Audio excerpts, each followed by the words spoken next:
Looks like China's humanoid robots are blowing Teslas out of the water. So today we got China leads a humanoid robot race. The US still has a chance though. Proxy Tech here. I read TLDR every morning. So you guys don't have to stay up to date with the latest AI and AI related topics, software, and tech releases. So let's get into this article right here. I saw this morning, didn't read it yet, but thought it looked pretty interesting. China leads the humanoid robot race, but the US still has a shot. Scale alone won't determine the rivalry that hinges on software, partnerships, and Tesla's path to mass development. What are we going to use these for? I mean, are these going to be like in the movies or whatever? Like a maid? Or more so like military, like iRobot? And how much do these cost? Let's look it up real quick. How much are human robots estimated to cost? Let's see. Oh my, 16,000. Who the hell's buying this?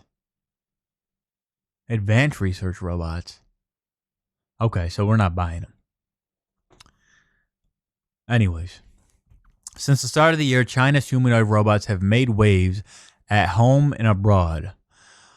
From the Consumer Electronics Show in Las Vegas to China's Lunar New Year Spring Gala, fueling bold claims about new industrial revolution that would make it impossible for the U.S. to catch up. Chinese companies now dominate the humanoid robot market, capturing over 90% of global sales with thousands of units shipped last year.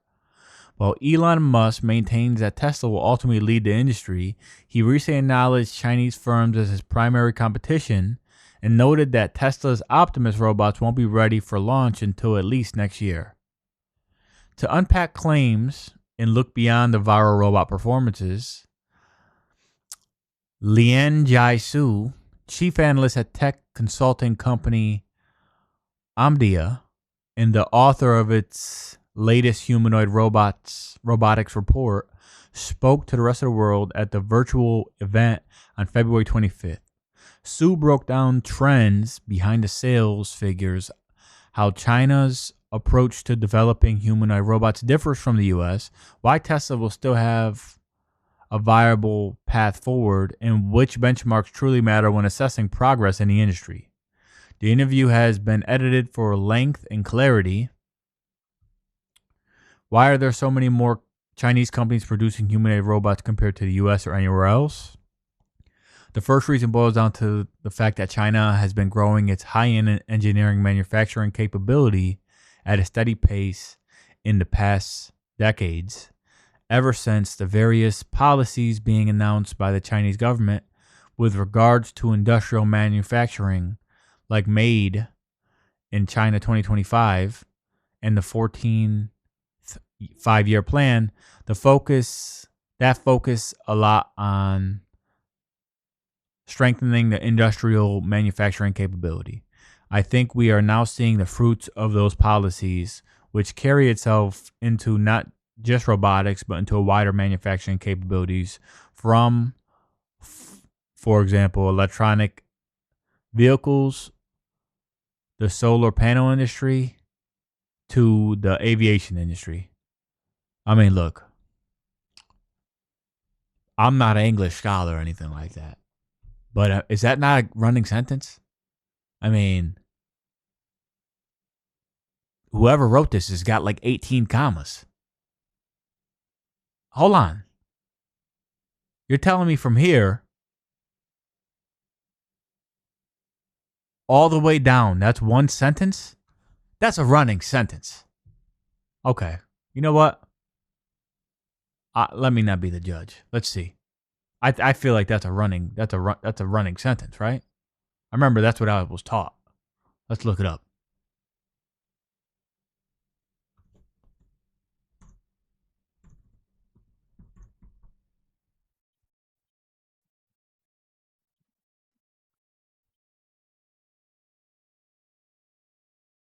Let's see.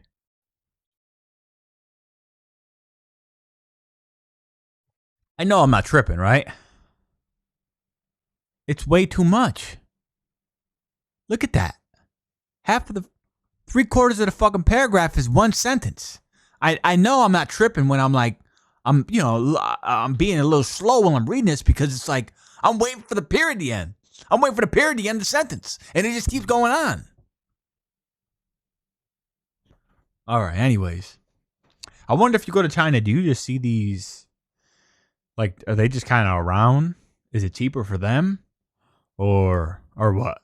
There's no way, right? Because, I mean, when I just looked it up a second ago, it said, I mean, entry level is like, I think 3 to 6K or something like that, or 6 to like 13. There's no way that they just got them running around, right?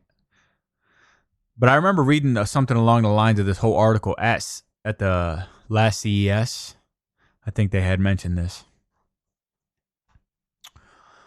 This coupled with a lot of the investment that China have encouraged when it comes to the software side of things.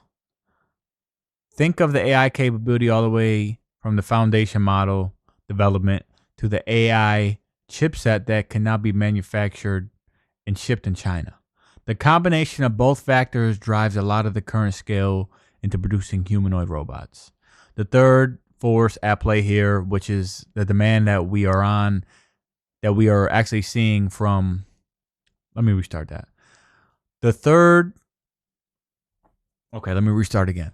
There is a third force at play here, which is the demand that we are actually seeing from a lot of the state-owned Chinese enterprises when it comes to the adoption of all these robots.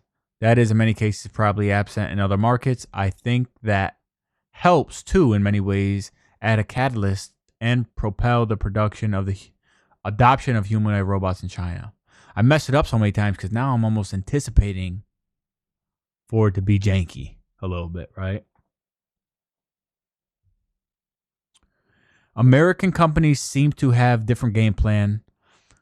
Tesla claims it wants Optimus robots to be available in 2027. How realistic is this timeline? Tesla has always been a champion in humanoid robots. It actually is very probable that Optimus can be available next year. The question is, how big is that development size going to be? I think the challenge now, as I mentioned earlier, is the scale. And scale right now tilts more towards China's advantage just because of the broader manufacturing base. And I think in the US, there is also definitely more muted responses from the manufacturers. That is also partially because of the US manufacturers are in Asia and not in the US, so we will probably see a slower adoption rate in the US. But that is by no means a bad thing for Tesla or, in fact, any US humanoid robot startups. It will take time for them to build up their production bases, and by the time they build up, I think they will be ready for large-scale development. So what's the best way to benchmark which humanoid robot companies are in the lead? If you look at what goes on into humanoid robots, it usually requires really, really good hardware and really, really good software. It requires the company to have production capability and the scale of production as well.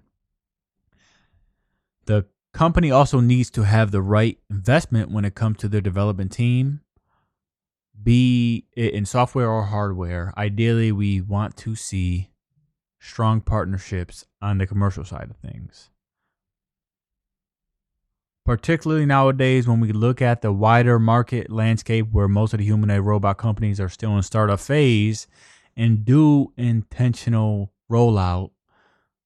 To do intentional rollout can be quite challenging. So in many cases, all these companies will at some point require either a system integrator or reseller in other markets that help them with expanding their global footprint. And at some point, they will probably also need some on-the-ground support from vendors in other markets to help them with installation, with development, with debugging, with maintenance. It does require a multi-phase criteria to assess the maturity of the human or robotic company.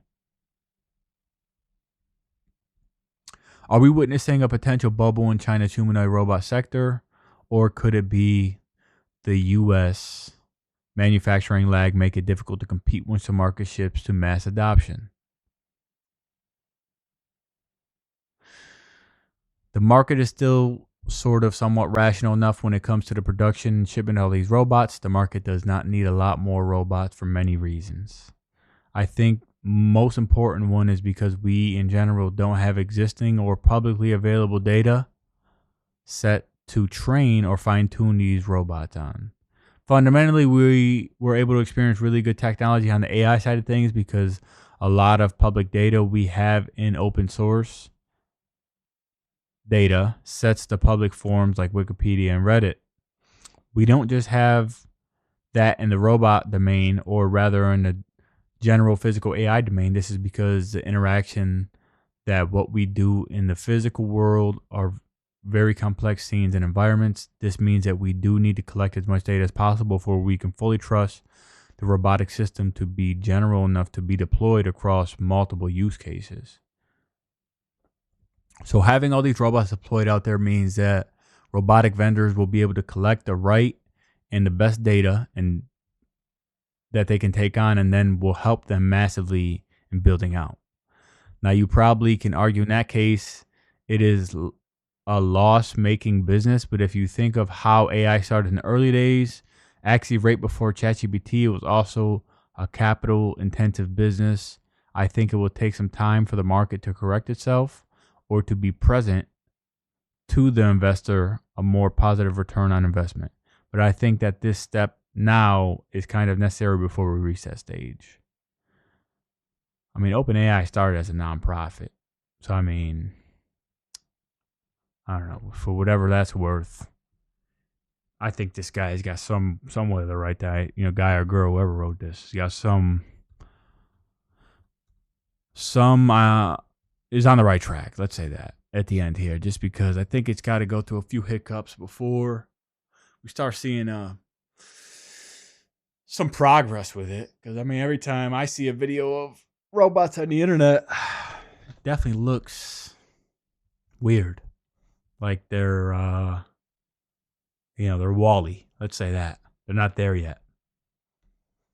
So I don't know. We'll see where that goes. And if you had the opportunity to use or buy one of these robots, would you use them? What would you use it for? Would you put a robot in your kitchen? Knock out your dishes for you? Do your vacuuming? I'd have a robot doing my goddamn lawn. I'll tell you that. I'm not doing the lawn. So that's the first thing I'm buying a robot for. I'll tell you that right now. Is they're going to do the lawn and they're living in a garage. Right? They're going to manage that whole area out there. So let me know in the comments below what you guys think. Like and subscribe some of these videos if you think that or if you're interested in some of these topics, or if you want to see a little bit more of some of these topics. Let me know what topics in AI and software you want to see a little bit more of. What articles you want me to aim to read. I like reading all of them. I got to work on my reading skills a little bit, but apparently whoever wrote this has to work on their journalism skills a little bit. Or let's just say English skills, because I'll tell you right now, this right here was a crazy ongoing sentence. But until the next one, let me know what you guys think in the comment below. See you in the next one.